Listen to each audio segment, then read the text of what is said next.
We're going to redo that whole countdown.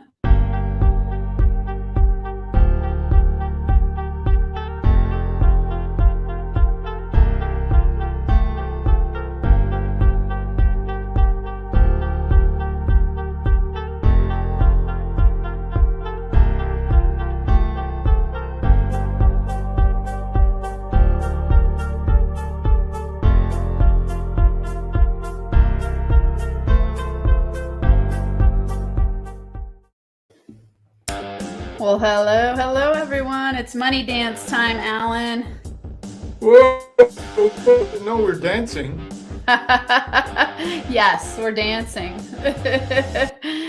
I always like to start NFA Money Talks with high vibe. We got to get the energy up so people are alive and ready to rock it out. Anything you want, that's fine with me.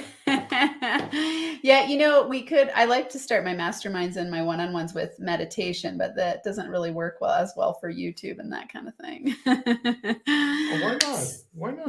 Right? We could meditate in the middle of this. Hello, everyone. So glad you're here for NFA Money Talks. You know that this is your place to be to have deep dive conversations. Oh, and I'm realizing right now we've got you as the wrong person in here. We're talking to Allan today. Last week we talked to Dr. John D. Martini. So let's put Allan in there. There we go. Allan Knight, welcome to the show.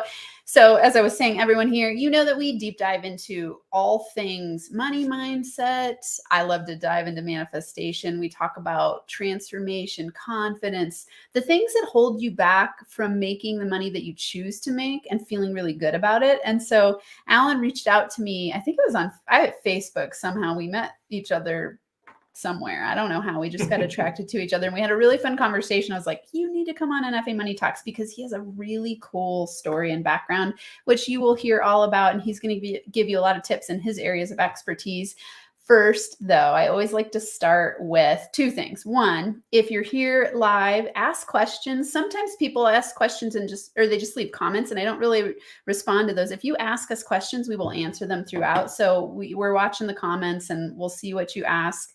The other thing is I like to start with Allan's fear, something that's coming up for you right now in the world of money blocks. So what would you say is a current money block that you're breaking through? I'll leave it at that and listen to what you have to say. I would say, there's always a certain levels of a money block. When I first started coaching, I charged $50 an hour and my money block was to ask for $75 an hour. And then the next money block was asking for $100 an hour. So because I'm launching some new programs now, I don't have as much time. I still have time for one-to-one coaching. So I'm in the middle of elevating my price, you might say, because of my time, etc. So I have a bit of a block about, am I willing to go that high? So that's one little huge block. It's a block. That's amazing because, I think that everybody here can really relate to that, where how do you choose to set your prices? And as you up level in your business, they just keep going up and up and up. And at every new level, there's that new block of like, ooh, am I really going to charge this? And then am I going to charge this? And how do I decide to do that? So what are some strategies you use to kind of break through that barrier and that ceiling that you've previously had? Because you said you started at $50. Now it's like, how do you mind sharing, like, what's a level that makes you feel really uncomfortable? Well, the thing that allows me to break through, when I tell you a little bit of my story, is why I created my 9-step formula, because I wanted to make sure that I create a system where you can quickly, speedily deal with the obstacles, challenges that come into your life, whether they're from the outside or inside your own mind. So when I get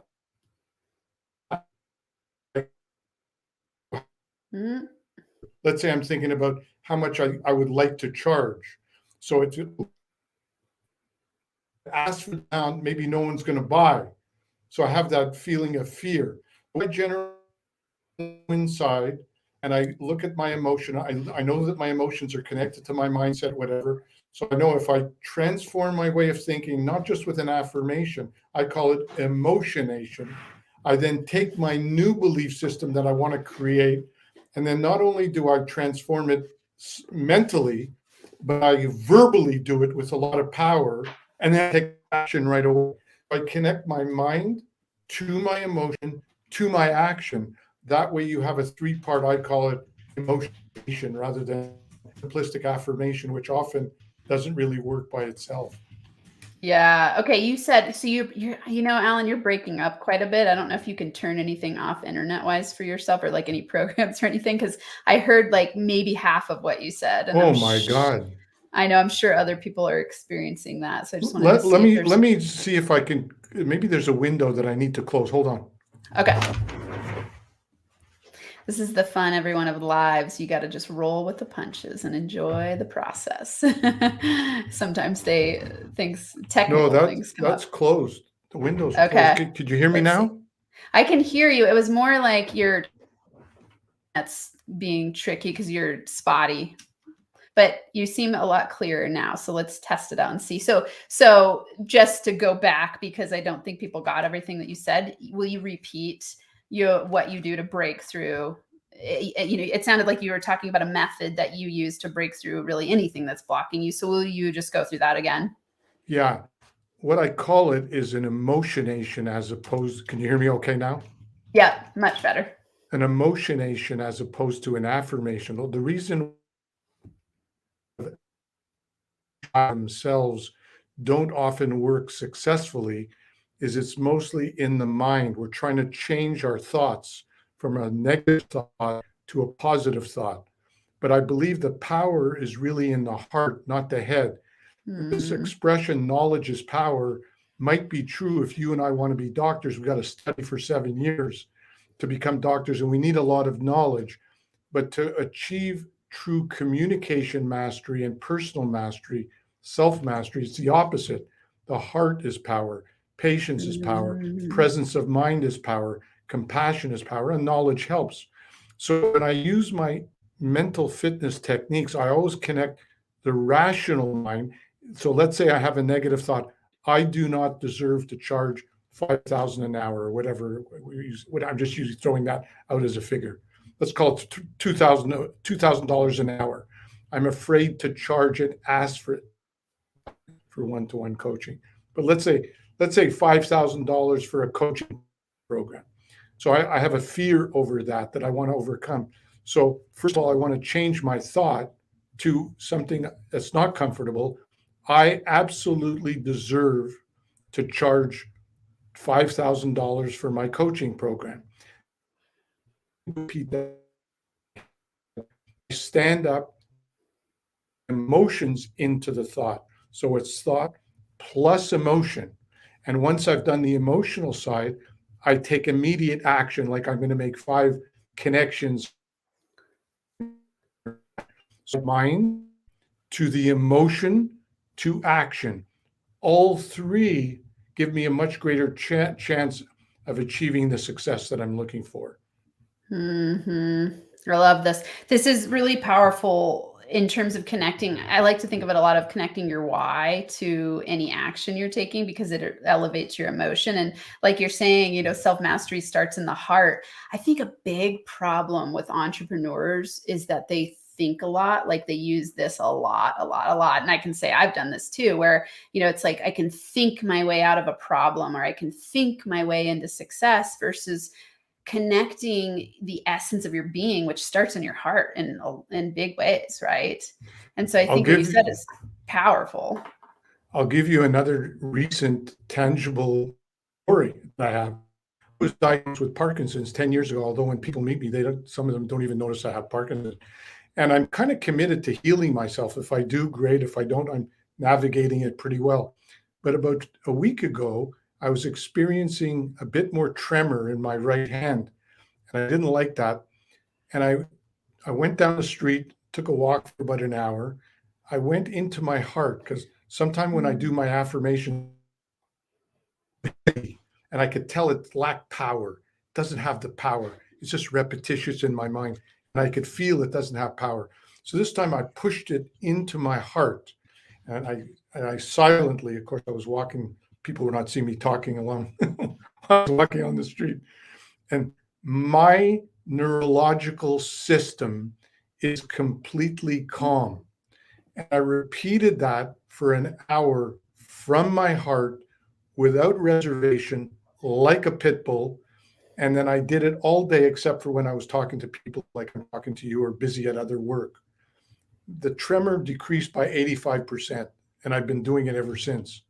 Wow. And I don't have to do it all day now, but it proved to me how powerful heart-based information is. And if it'll still help benefit if it's not heart-based, but as they say in, I think it's called heartmath.org, where they say Yeah. the heart is 5,000 times more powerful than any organ, including the brain. That's how powerful the heart is.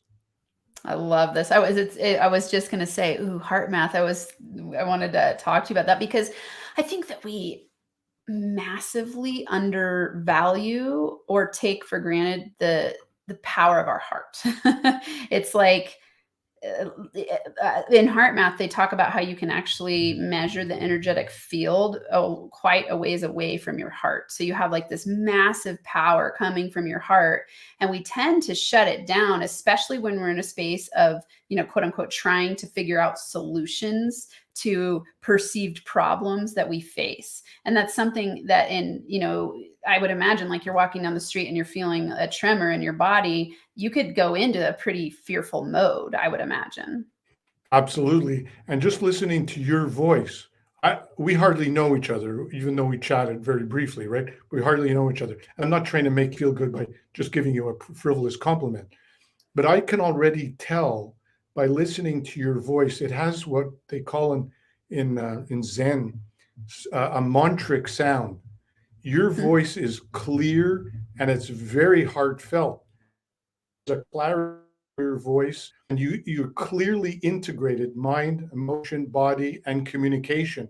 And that's why a big part of your success is coming up with a closing technique in sales or something like that.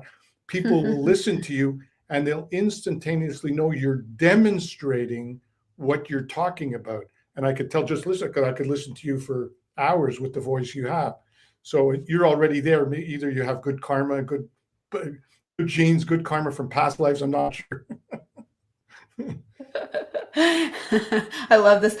Wow, thank you. And to me, when you said that, it reminds me of this. It's just like resonance, right, and coherence, and all those terms we get to hear about in, let's say, meditation. I do a lot of Dispenza work, and this is so fun that you're talking about this right now, because this morning I did like a 35-minute Joe Dispenza meditation, and I focused on my heart. And I started crying. Like, I mean, it was wild. Like, usually in a meditation, I can just sit there and kind of like let what happens happen. And I was like crying so hard, I like had to deal with it. And I was like, oh, my heart. It was just like this. It was wild. It was amazing. And when I focus on my heart, it is like, I feel like there's just this like beam of light that blasts out to the universe, and it can be felt, wherever the other person is. It doesn't matter if we're on Zoom and you're, country away, like you feel it, and it's incredible. That's cool that you can perceive that. Yeah. And about the heart, that's why when I lived as a Zen monk for 9 years, we did both Zen meditation and we did verbal chanting. I was the leader of the real reason I have a soft spot for chanting is when you do meditation, quiet, silent meditation, absolutely good. Problem is that it has to do, when I left the monastery, I left back to normal society. And a lot of people could use spirituality as an escape. And if you do silent meditation, especially if you haven't cleansed and dealt with your emotions, which are sitting there potentially suppressed, there's a limit to the power of meditation. So I love chanting, and every day as part of my ritual, I do a chant. I do a Tibetan chant, but I've translated into more of an English chant. And I do it every day because when I do it, I could feel this sound from right from my heart and just burst out of my body into the world. So chanting is absolutely favorite.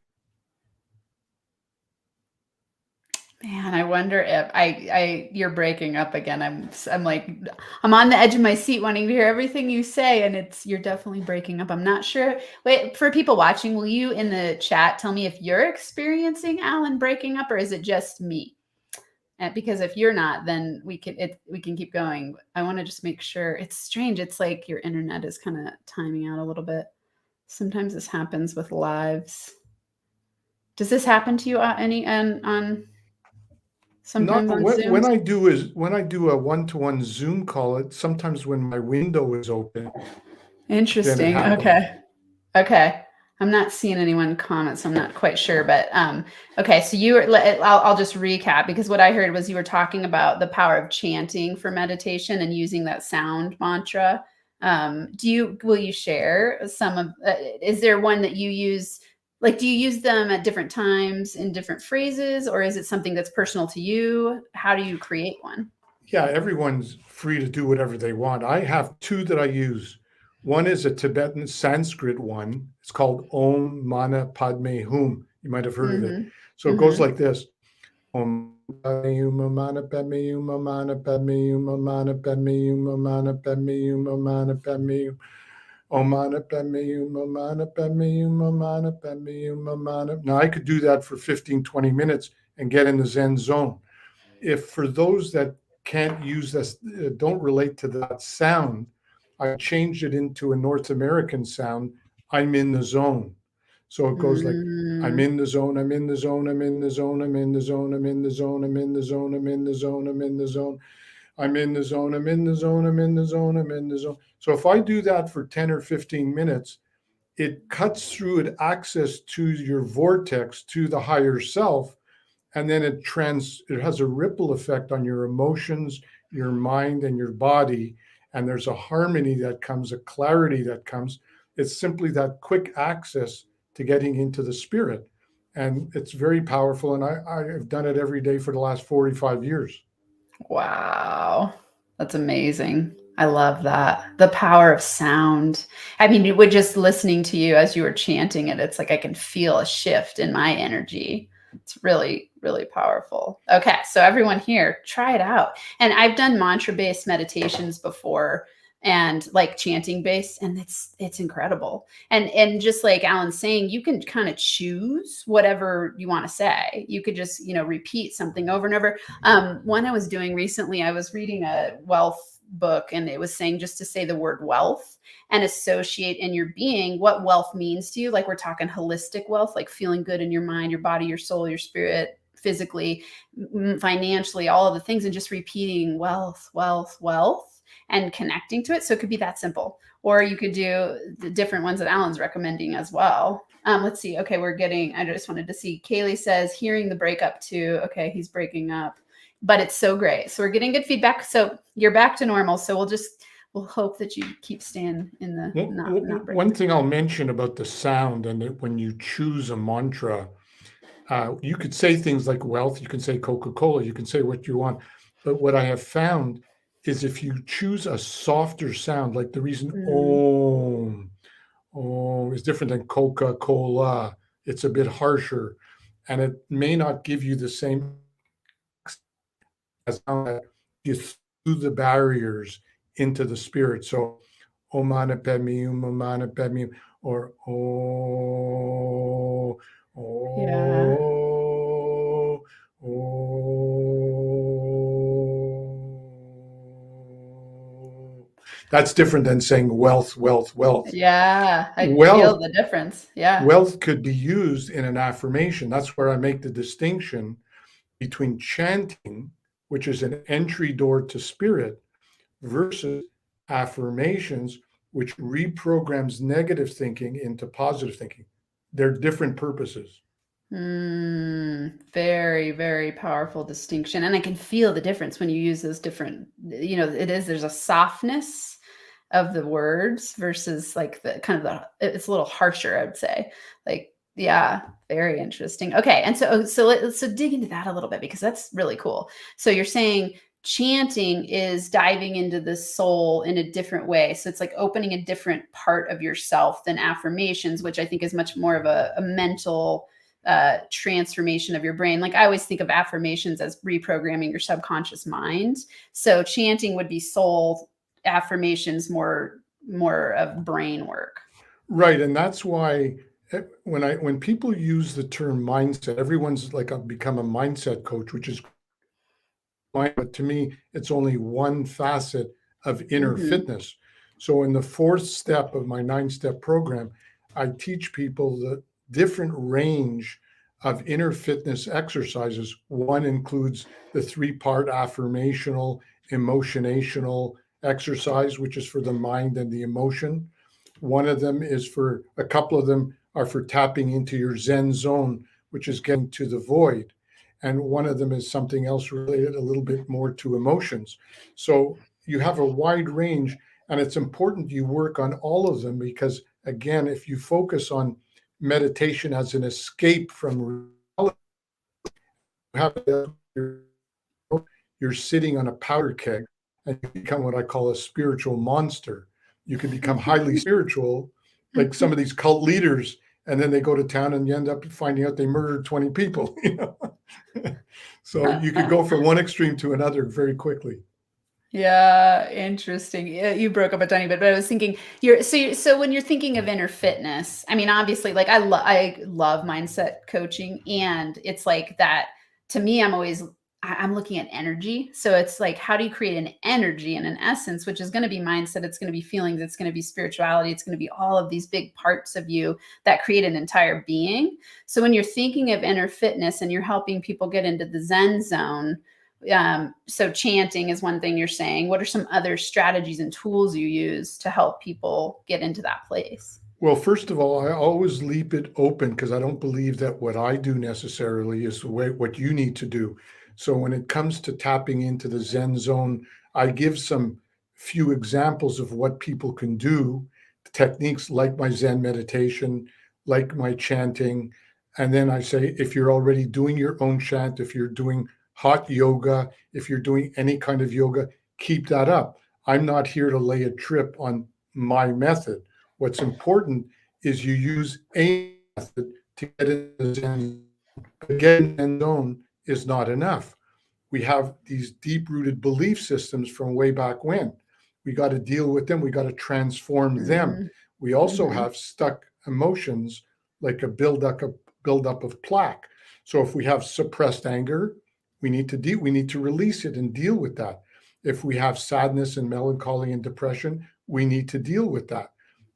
So the emotional, but if we deal with the total inner fitness, mind, emotion, and the Zen zone, and you're working like when you go to a fitness club, you work on the weights, you get cardio, you get some other little exercises to deal with your whole body in the same way the inner body is working. But even after that, that's not enough.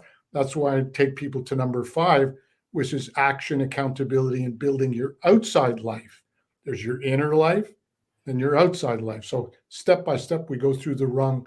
So it's a holistic approach to communication and self-mastery. And I come back, communication is often left out of the loop, and that's very important as well. Will you share why? I have a lot of thoughts around that. I want to hear what you have to say. I'll give you a recent example. 3 of my close women friends in 1 week called me up frantically. These are women who are very evolved spiritually, very evolved in the areas of personal development, but they all called me with an issue about their relationship. And Allan, what would you do if you want to communicate? I want to break up finally. What would you say? So these are people that have never worked on their community. No, not they haven't worked at all, but they haven't realized that inner fitness is all communication fitness, because communicating with other people triggers our fears and anxieties. So unless we work on our communication fitness, there's a limitation to just mindset, self-mastery. That's why I put together self-mastery and communication mastery. But the communication is founded on the self-communication. That's why the first 7 steps are about you. Now it's much easier peasier to work on your communication skills and techniques for building your business and attracting soulmate level relationships. This is good stuff. We're getting some comments. I wanted to just acknowledge our people who are here. Denise, you're a rock star. She says chanting makes sense because of the vibration it raises within your body. Absolutely. Like that is the feeling you get when you chant, right? So spot on, Denise. And then everyone's saying, so great. Keep it up. If you have any questions, anyone who's here with us, go ahead and ask away. We will answer. You just said something that I want to segue into. Actually, before we do this, will you share a little bit of your background and then we'll segue into some business building tips? Will you share, your history? Because I know you've been a monk, you've built successful business, you've had all kinds. I mean, I didn't know that you had Parkinson's. Like, let's share your story so people understand. To me, like the evolution of you and why we get to listen to you. I always think it's that thing of like, why should we bother listening to somebody? And it's your story, right? It's like what experiences that you've had, that you've brought to the world, that you get to share your journey that helps other people. So will you share your journey? You're such a good interviewer. You're very good at what you do. Thank you. When I was 13, my mother was diagnosed with cancer, told she had 6 months to live. She lived for 15 years. And my mother, I guess, was my first role model of the power of the human spirit. When I was 19, my father died. I was in second year taking a bachelor in psychology, and I knew I wanted to teach, train, coach, didn't know how. I was very attracted to the whole concept of soulmates, which to this day is probably my number one passion. Although most of my training with entrepreneurs, I'm relatively soon going to finally launch something called the Soulmate Revolution. But I traveled the world, took a year off, city to city, country to country. And then I said, is that all there is? Is that all there is? Is that all there is? And then I had my first life-changing experience when I came close to dying on the desert, which freaked me out.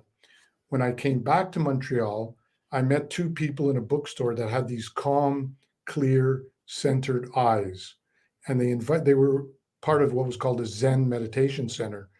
And they invited me, and there were 40 of them, all with these calm, clear eyes. I said, I want that. And I moved in, lived like a monk for 9 years until I missed women too much. And then I left the monastery. When I got back into society, I took a master's degree in counseling psychology. And my thesis was the quality of relationships with others is founded on the quality of relationship with yourself.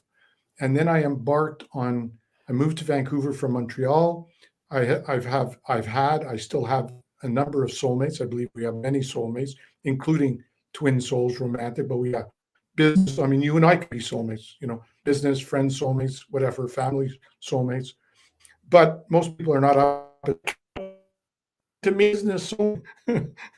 So I set out to, people would come into my office and I would do my evaluation on them. And they admitted they had spent $5,000, $10,000, $25,000 on self-development, yet many of them still procrastinated, still had too busy and a hyperactive mind, social anxiety, lack of confidence, and the list goes on. So I said, something's missing. And then the light bulb finally went on. And I realized if you were a physical fitness trainer and I was 100 pounds overweight in terrible shape, you wouldn't get me into reading books or to a rah-rah seminar. You get me onto a program, into the gym, work out 5-6 times a week. And if you do that in 5-6 months, you're going to be in good shape. So me think the same should be true for inner and verbal fitness. And that's what we need to create, a practical, transformational, fast track system where in 60 to 90 days, a person, if they go through it, comes to a high level of inner freedom to communicate, and then they have a self-conscious life. If they get off track, they know exactly what to do to get back on track, so they don't become over-dependent on any one speaker, including Allan Knight. A lot of coaches won't like me for this, but anyway, that's what I believe. So in a nutshell, that's my little Allan's journey. I love this. Yeah, I mean, I so agree with you. I think one of the gifts of coaching is that you give people the tools to master their lives and use those tools for themselves so that they're not dependent on anyone and they're free to explore themselves fully, right? Like Correct. that's, to me, that's the soul's journey. It's like, hey, let's expand to our fullest potential and enjoy the journey, meaning all the ups and downs on the journey, right? Like you have the Absolutely. tools to go through it all and feel it all and experience it all and grow through it all. I love, part of the reason I have spirals is that I always think of growth as an upward spiral trajectory. So it's like you're always expanding, and there's going to be ups and downs along the journey, and it's just growing, expanding. So your wheels behind you remind me of a wheel originally many moons ago, which I had called lifestyle. To this day, when people do assessment, 12 areas like a piece of the pie, and I had it as my logo, and they look like your logos. Is perfect. Nice. Awesome. I love it. And I love the fact that you focus on money, but it's a heart-centered approach to money. So it's a healthy approach to money. So you start from the inside, and then outside it's limitless opportunity. So I love that you're doing that. Yeah, thank you. I think that part of the business building journey that's so, to me, so juicy and delightful is this exploration of yourself. So it's like money. Entrepreneurs measure their success often in money only because, like, if you're not making money, you're not really a business and you can't keep going forward, right? So money is such an outer tangible part of the process, while also, like, I love that way of thinking about spiritual entrepreneurship, which was why when you contacted me and I was like looking at all the stuff you do, I'm like, yes, awesome. I love connecting with people who are on that heart-centered path to doing what they really feel that they were called to do in the world and making money doing it, and then just spreading the value throughout the world and expanding that. And then that, to me, that's like true wealth consciousness. So will you share in that way of conversation? Will you share this is interesting, because I like to help people who are on their way to building businesses that usually they're like, oh, I want to break through to 6 figures or beyond. So can you help entrepreneurs through giving them some tips that are based on your area of expertise, helping them break through to that 6-figure mark faster in ways that have worked for you and the people that you've worked with? Yeah, I can share unless you talk with but the reason I do an assessment, like any coach would, is there's no one answer, depends on the person. Yeah. They might need to really work. Wait, am I breaking up? Yeah. Will you go back just a little? Let's see if we can find a good spot for you to go back to. Yeah, just go back to what you started with saying. Well, as far as helping people, as you can appreciate, everyone's at a different place. So the first thing I do is to assess what their strengths are, what they are. For example, one of my clients that I worked this morning, she's very creative, very spiritual, very wonderful, heart-centered person, but she lacks focus. She lacks accountability, and she needs to bring that male energy out of her. So even with her, I have some unique systems, a personal accountability system, a prioritization exercise. A lot of people won't need that. If someone's really good at managing their time, they don't need that so much, but she really needs that. So I would say to you, if you're not breaking through to the next level because you lack discipline, it's very important to do some of the more, we'll call, boring exercises of time management. However, if you're anal retentive and very organized, but you have some emotional issues, you might be someone who's very successful financially, but still not breaking through because down deep you have emotional, psychological patterns that you still have not let go. I call them zap the past exercises that I teach. So through the zap the past exercise, we neutralize some rates and infections that still might be there, and then replace them with what I talked about before, the inner fitness exercises. We replace them. That's why I like to connect, letting go of the past, number 2.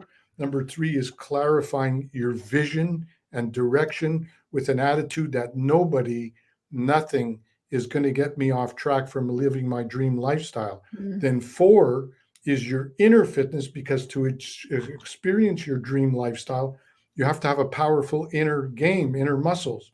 Then outside muscles of lifestyle building and action and accountability is 5. And 6 is my favorite one, because this is the one that if you could master this one, you're living magic. And that's, it's not dealing with obstacles and challenges. I call them the Scud missiles of life that come to you from the outside or the inside. So I have special self mastery techniques that help you pick yourself up by the bootstrap faster, faster, faster every time you get off the zone, until you're living like a rock most of the time in the superhighway of life. Now I could teach them more advanced motivational techniques, release their personal magnetism in step number 7, and then master your communication, which is number 8. So it's a holistic approach, but for me to tell you which one you should focus on, it would depend on who you are. So you got to assess first. Yeah. You know, I think that that's something that's so different among certain types of coaches. Like I would say it's like consultant versus coach. Sometimes it's like a consultant tells you what to do based on their history of success. A coach is going to draw out from within.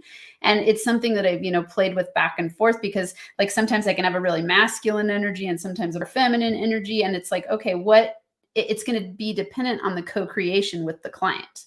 Right. So I think something you're highlighting here for people who are coach types, building their business from that place, when you're assessing the strengths of the people you work with, you're not creating a one size fits all. The tools might all be the same that you end up using with the people you're working with, but they might be pulled out at different times in different ways based on that person's starting place.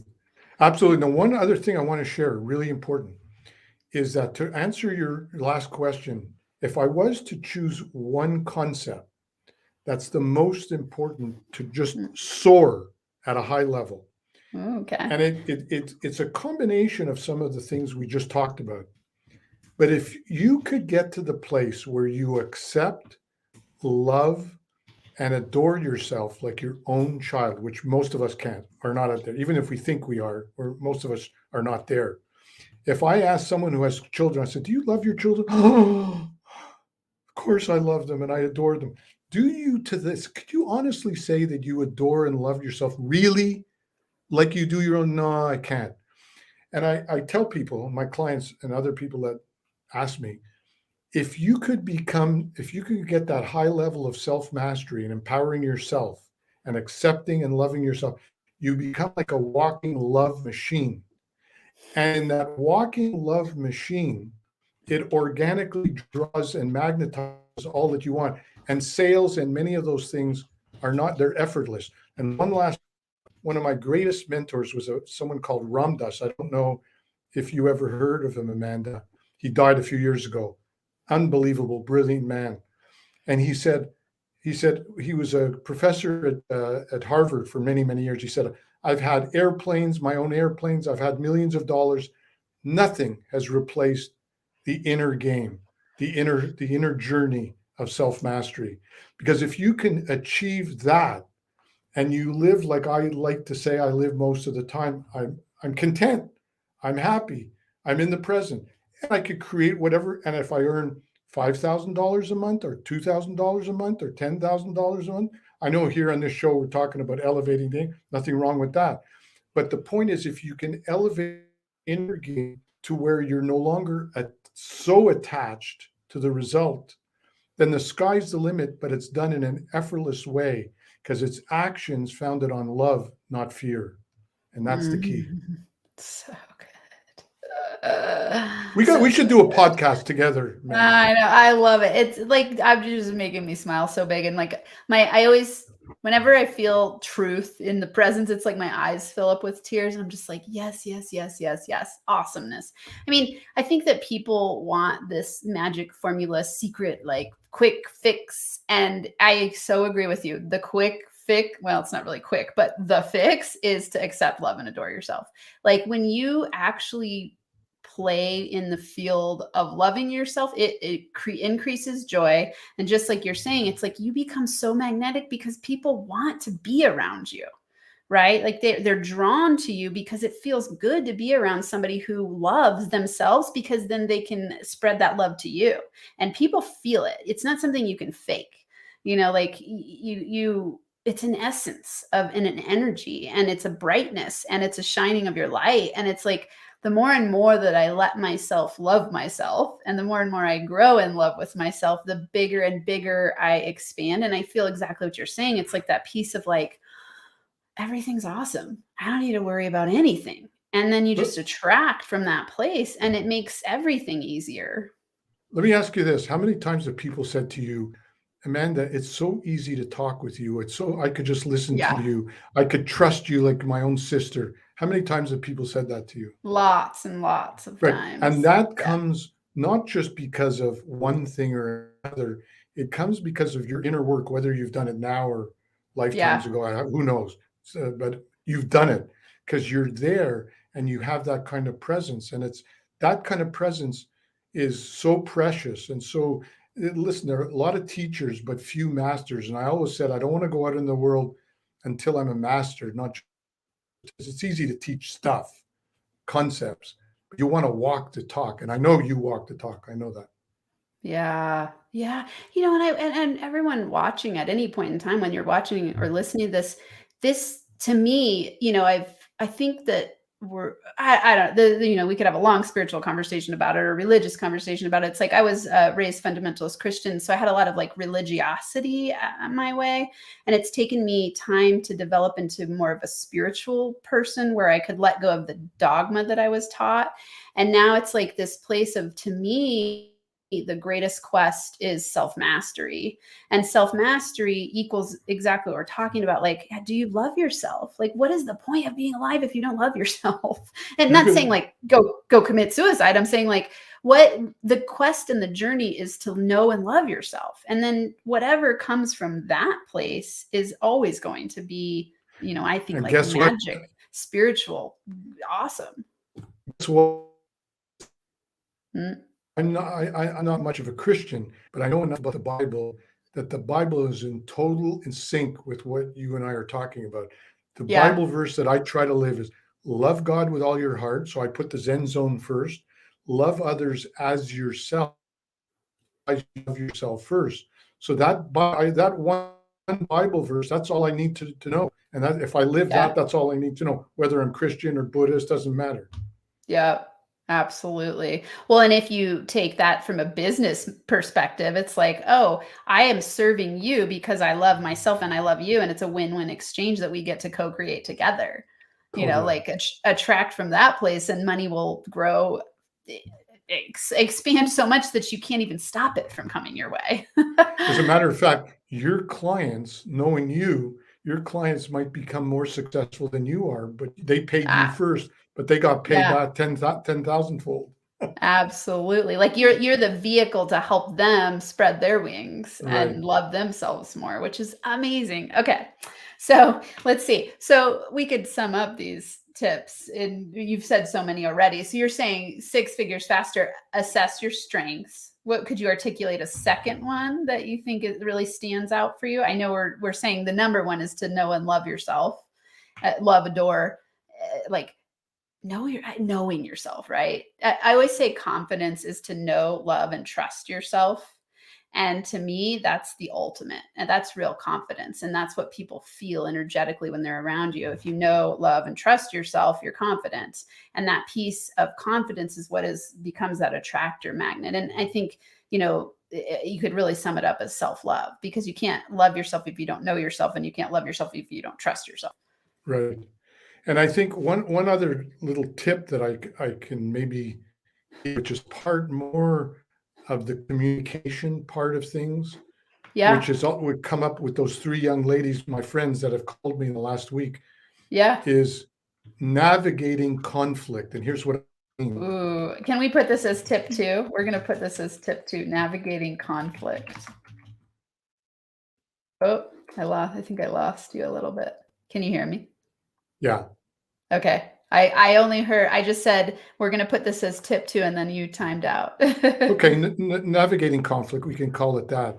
Yeah. So here's one example in this case. One of these people, their brother is being a real jerk. They live with their brother, and they have to live with him for a while. They don't have the financial freedom to get it. So it's a brother and a sister. And the brother has been a little abusive. And she's been a bit of a doormat, but being tired of. So I said to her, you need to work on two things. You need to work first on yourself. That's the work you need to do ongoingly that you and I talk about, the self-mastery, the mindset, and all that. Yeah. And then you have to put it into practice in your communication. So, for example, one day he came home and he kind of laid into her emotionally, not physically abusive or anything like that. And she said, I got so nervous and scared and angry. I said, okay, so it's natural. I would get frustrated as well. There's nothing wrong with the emotion, but it's what you do with the emotion. So if I'm angry and I feel anger rising within me, flashing back at my brother or sister, whoever it might be, then we're both going downhill together. But if I hesitate for a couple of seconds, say, Allan, you're angry, but you're going to channel your anger into healthy assertiveness. So you say, excuse me, John or Jane or whatever it is, I do not appreciate the way you're talking with me. I recommend we separate for an hour or two, calm down, and when you're ready to have a real conversation, we'll get back together. That's assertiveness and negotiating and navigating the conflict. And then here's another example where I say, that's one method. Another method is silence, mirroring. If somebody confronts me and criticizes me, and I know they're just dumping all over me because they're angry at themselves or whatever, and I listen, and then when they're finished, I say, excuse me, what is it inside you right now that's causing you to lash out at me? In other words, rather than criticizing him and dumping on him, I'm mirroring him and showing what he's doing because of my self-mastery goes into my communication mastery. And that's the beauty of combining self-mastery and communication mastery. Another little tip here. Yeah.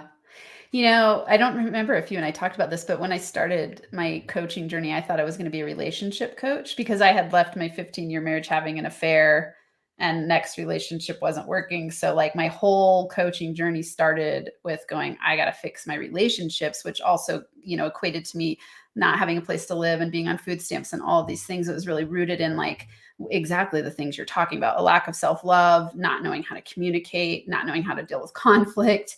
And from that place, I decided I got to learn everything I can about how to have a healthy relationship, which led back to I got to learn how to master myself. And in this, it was like that communication piece. When you know how to communicate with yourself and you know how to communicate with other people, and then we could map this onto entrepreneurship, everything gets a lot easier, like so much easier.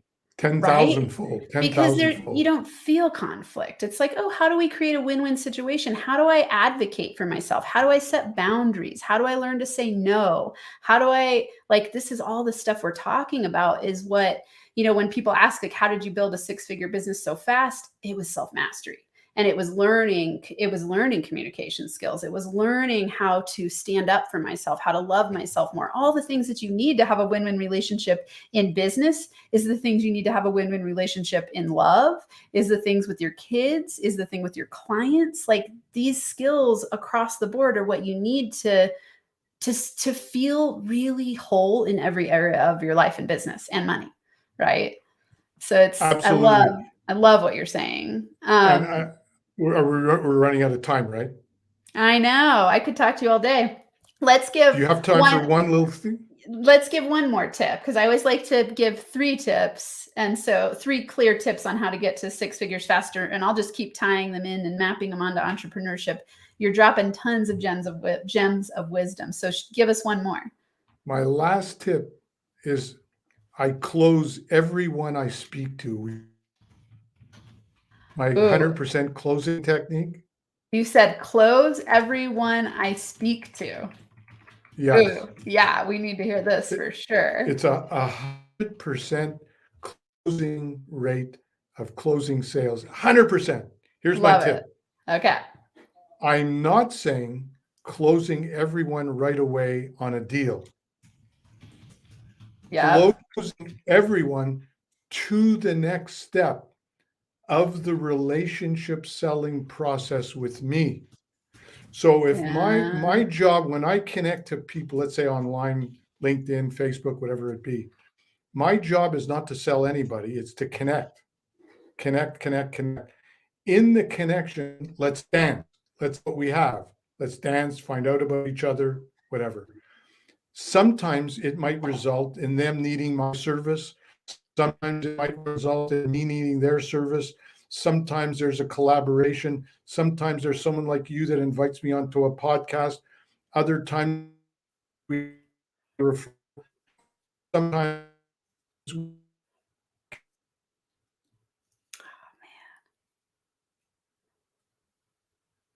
We're losing you, Allan.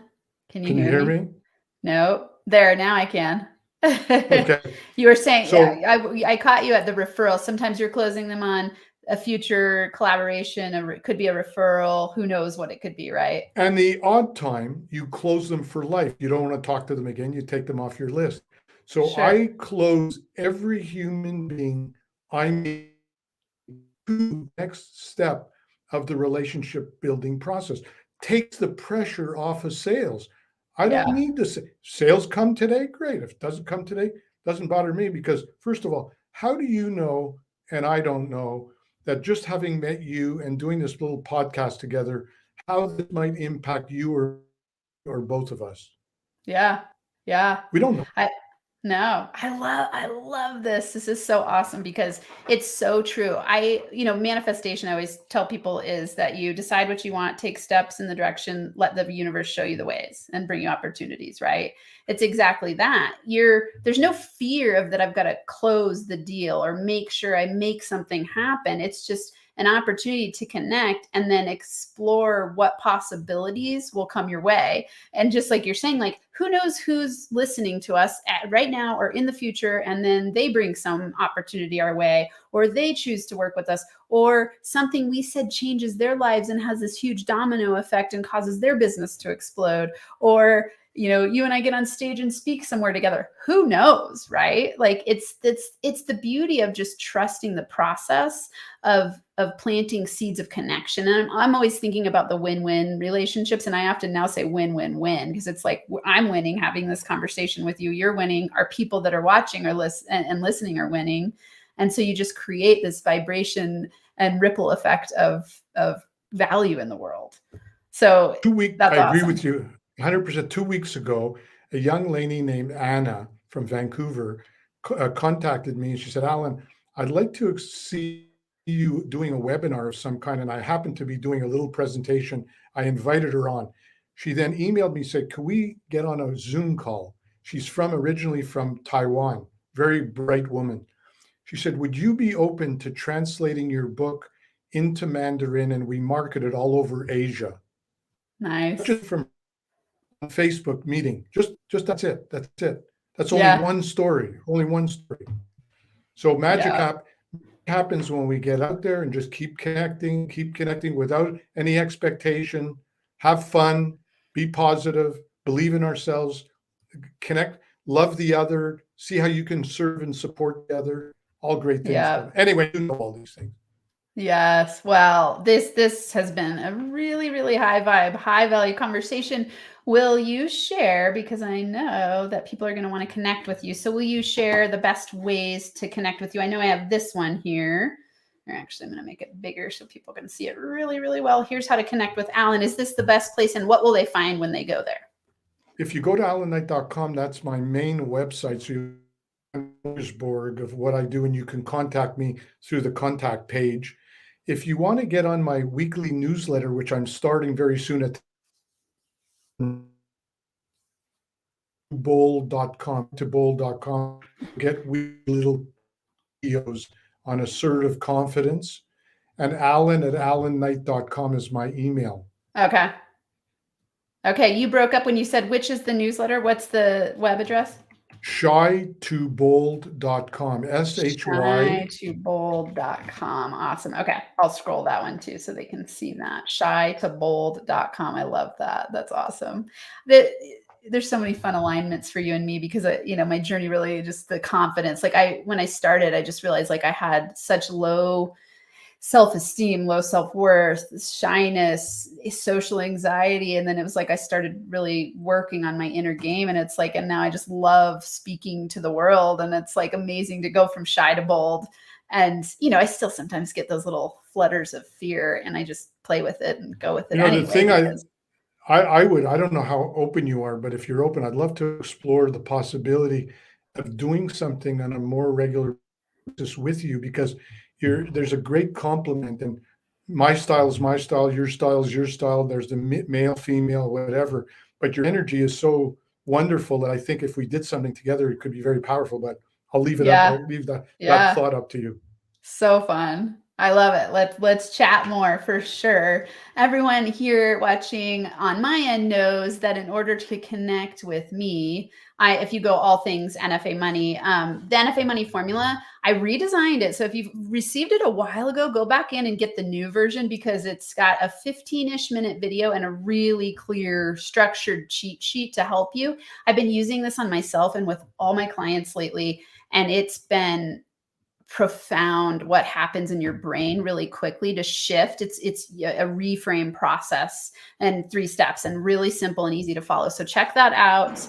And you all know that I'll be back. Oh, actually, will I be back next Monday? Is the 4th of July. So I won't be here next Monday, but I will be here the week after that. So thank you everyone for watching. If you're, watching not live time, the next video in the down bottom corner is going to be the one that you're going to want to watch next to watch more NFA Money Talks. Thank you, Allan, for being here. It's been really, really, really fun to talk to you. Thank you so much. Thank you for having me. You're terrific.